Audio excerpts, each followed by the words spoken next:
पुणे जिल्हा परिषद आणि पंचायत समित्यांच्या निवडणुकांची रणधुमाळी संपूर्ण महाराष्ट्रामध्ये चालू असतानाच एक दुःखद आणि धक्कादायक घटना या महाराष्ट्रामध्ये घडली।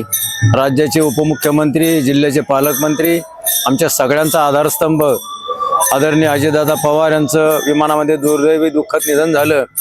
3 दिवसाच्या दुखावट्यानंतर पुन्हा एकदा आम्ही दादांच्या स्मृती जपत असताना, प्रचार करत असताना अतिशय साधेपणाने प्रचार चालू ठेवलेला आहे। हा प्रचार करत असताना डामडौल न करता, शो न करता थेट मतदारांना आवाहन करत दादांना श्रद्धांजली अर्पण करण्याच्या हिशोबाने आम्ही सर्वजण काम करत आहोत।